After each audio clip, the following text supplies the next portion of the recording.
We're in Central Park, surrounded by beautiful old trees, by lawns, playgrounds, rock outcroppings of Manhattan schist, a reminder of the glacier that once towered over this area, all landmarks that New Yorkers know well. What is less known is that just below our feet are the traces of Seneca Village. Seneca Village was an African-American and Irish community that was founded in the mid-1820s, and it continued to exist until the park was created in the 1850s. Everybody was evicted from their homes in Seneca Village in 1857. Which is why very few people know about its existence now in the 21st century. We've been working on a project to discover the history of Seneca Village and to give Seneca Village its place in history, which has been almost forgotten. Seneca Village is especially important when you consider the place of African Americans in New York's early history, going all the way back to the Dutch settlement, but also as the English took over and in the post-revolutionary era. I think a lot of us assume that the African American presence began with the Great Migration in the early 20th century. However, the first African Americans arrived here in the mid-1620s with the Dutch colonists, and African Americans have had a strong presence ever since. Many people forget that there was slavery here, that much of New York was built with enslaved labor. We had slavery here in New York until 1827, when emancipation finally was completed. And in fact, sadly, slavery continued in New York until 1841. After 1827, when emancipation was completed for New Yorkers, it was still possible, if you were a slave owner from out of state, to bring your slaves as property into the state until 1841. New York, because it became the financial center of the United States, had important financial ties to the South and to slavery, and so much of the wealth that came into New York was derived from slave labor. So many of the merchants in New York City depended on crops that were grown in the South, cotton in other words, to export to England for the mills. Which makes it all the more important to retrieve the history of African Americans in New York City. To realize that it's something that's deeply embedded in the city's history. But not that deeply embedded below our feet. The traces of Seneca Village, the traces of this African American settlement in what was then a rural area north of New York City, what is now Central Park, is just a few feet below the soil.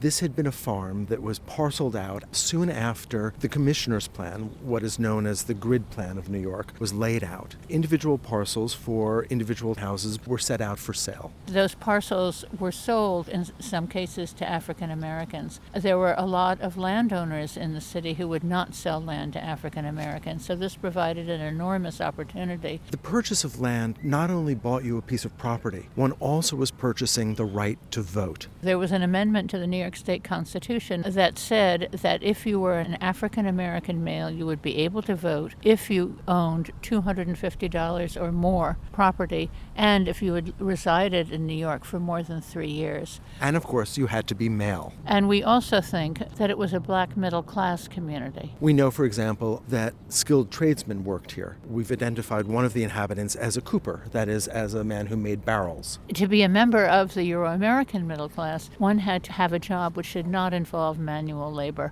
That was not true for African Americans because African Americans were discriminated against to such an extent that they didn't have that possibility. And so perhaps there was another value in having a village that was at some distance from the settled area lower on Manhattan Island. The village allowed the Seneca villagers to have a controlled, peaceful community of their own away from that harassment. And it wasn't just homes. There were numerous churches, there was at least one school, and several graveyards. This was a true community. By the mid-century, the increasing density of the urban population in lower Manhattan had propelled this idea that New York, in order to become one of the great cities of the world, should have a public park. The problem was there were people living in the area where the park was to be built, including Seneca Village. And so the state of New York used its legal power, its powers of eminent domain, to condemn the properties within the boundaries of the park and to evict the residents. And they did that with the idea of of creating something for the greater good. But of course, for the people who were evicted, it was completely tragic.